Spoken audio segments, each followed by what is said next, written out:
throughout the campaign period. Tapos, 10 rin yung sagot ko. I mean, it's a really hard question eh.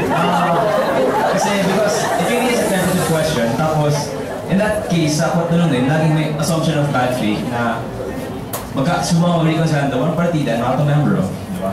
So, mangyayari nun, sinasabi ng parang, magkakagulo yan. Eh, wala pa nga, diba? Hindi pa natin nakita. I really can't say anything for sure. Kasi kung may sinabi ako ngayon, isipin ko na promissory remark na siya kung paano ko itatakbuhin yung bipartisan party na hindi ako part of it, na hindi ako part of any party. So, damn, hindi talaga masasagot yung question eh. Yan yung sinabi ko sa tao. I really can't answer that question kasi we're not even there yet.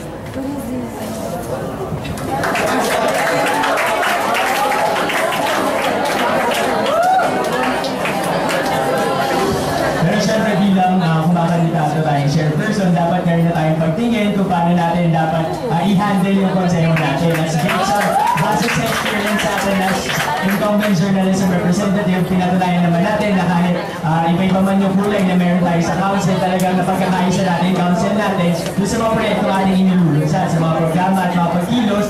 Isa talaga, sama-sama talaga tayo makikilos at sama-sama tayo na ipinapakita kung ano ba yung dapat na ibigay natin na service and pagkilos nga doon sa ating mga kapwa students. And we believe na tayo sa Stan Deacon as your next chairperson, we really uphold and we really believe na dapat tayo mamuna dito nga sa mga pagmumulpa na iba pang kapwa estudyante, magbibigay serbisyo, pagpapanatili ng mga nasimula ng ating kasalukuyang konseho, at i-improve pa ito, lalong-lalo na syempre. Mahalagang. Maraming salamat.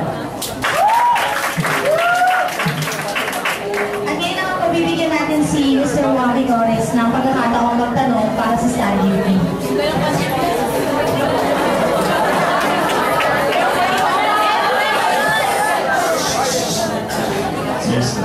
Okay, since tinanong mo kanina lang, tuloy na kita, Mario. Bakit? May 30 seconds lang para third mo. Third ba? Hindi, huwag mo.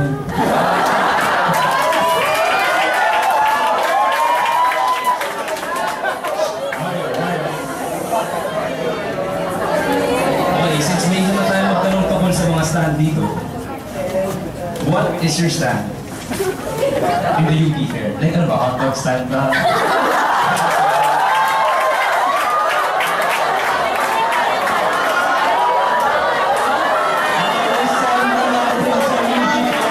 Siyempre gusto natin ma-enjoy yung musika na napapakinggan natin sa UP Fair habang napapakinggan yung mga lyrics na na talaga nakakapagmulat doon sa ating kamalayan bilang estudyante. Di ba yung ating UP Fair focus ito, Red Bull Kultura. Oo, nag-enjoy tayo doon sa musika na napapakinggan natin. Pero siyempre, mas lalo natin inayakap ng mga lyrics naman para siyempre may magamit pa tayo sa ating pagkilos. Mas lalo pang mag-boost yung ating pagkilos. Mas lalo pang mag-boost yung ating sarili. At siyempre, titindig talaga tayo at makikirock back ka yan.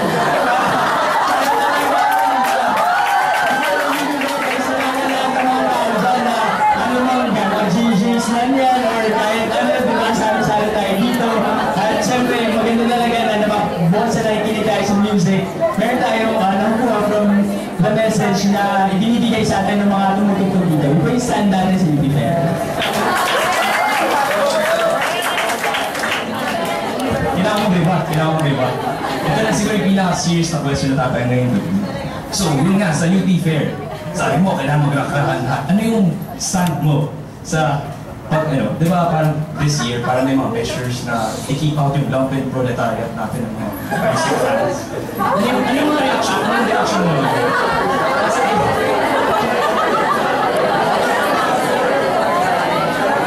Curious.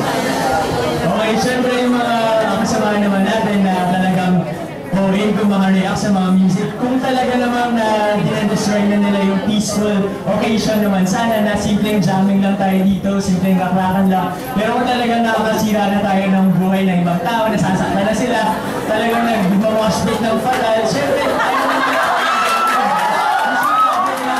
peaceful tayo. At kung saan naman na gano'n nila, syempre, kailangan namin na pinatuloy na sa generation para makalabas na sila dun sa concert.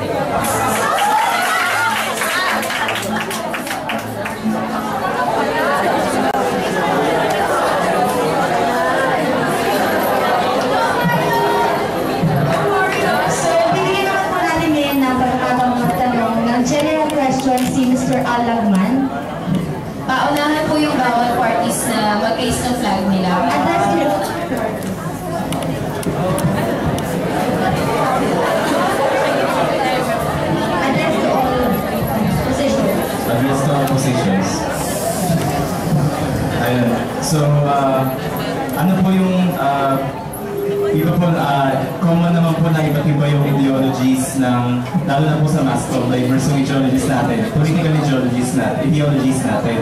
So, ano po yung mga masasuggest nyo na ways para mapag-reconcile yun ng, katulad nga po sa ganito, di ba, magkahiwalay nga po yung mga iba't ibang parties. Ano po masasuggest nyo para mapag-reconcile yung mga beliefs ninyo?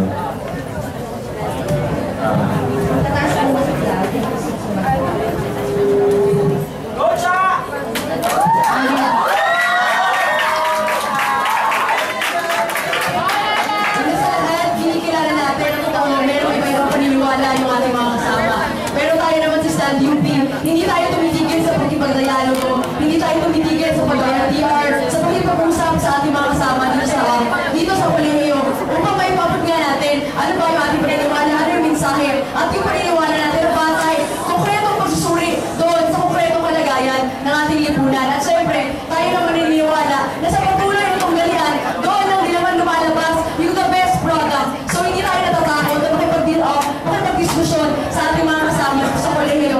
Nang sa ganyan, makapag-usap tayo, ano ba yung tingin nyo, ito yung tingin namin, at magkasundo tayo na ano ba, yung tamang pagsusuri, ano yung tamang linya, nang sa gayon ay sama-sama tayo na makapagbansa sa pagsusulong ng karapatan at interes ng mga kasama natin, hindi lang dito sa Kolehiyo, hindi lang dito sa pamantasan, kundi po sa sambayanan na ating kinabibilangan. Yun lang din.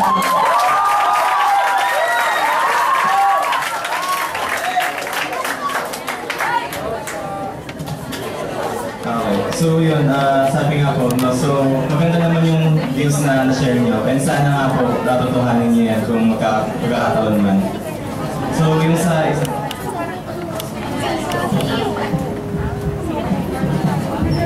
Ayan, sana natin tuhanin. Actually, kung babalikan natin yung ating kasaysayan, hindi na kailangan sabihin na tutuhanin. Dahil totoo, makikita natin yung effort ng ating mga kasama sa organisasyon. Kung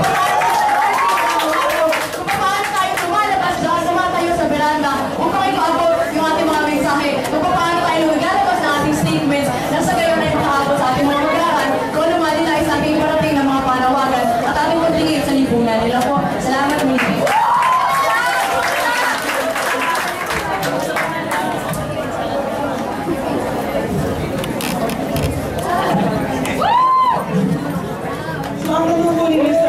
Kung paano po ma-reconcile ang differences kapag nasa konseho na po kami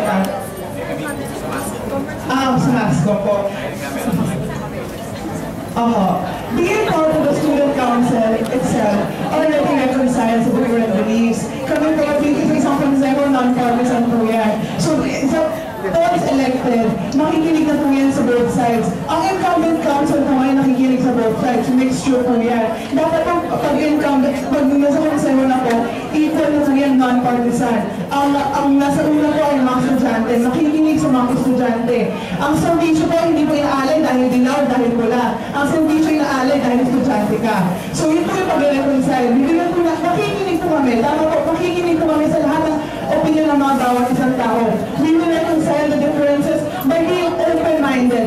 I myself is very open-minded, whatever form of activism there is. That is true. And I'm proud to be part of a slate of mga community that is very open-minded that says, sige Carla, okay lang. Naniniwala ka dyan, okay lang. Yun po, masaya po ako na open-minded sila. And if once elected, open-minded po kami. Lahat po pakikinggan po namin. Kasi may merit po eh. Again, estudyante po yung sinisilbihan namin eh. Ano pa kulay mo, estudyante ka ng MASCOM, pagsisilbihan ka namin. Kung ano pa kailangan mo, bibigay po namin yun sa inyo.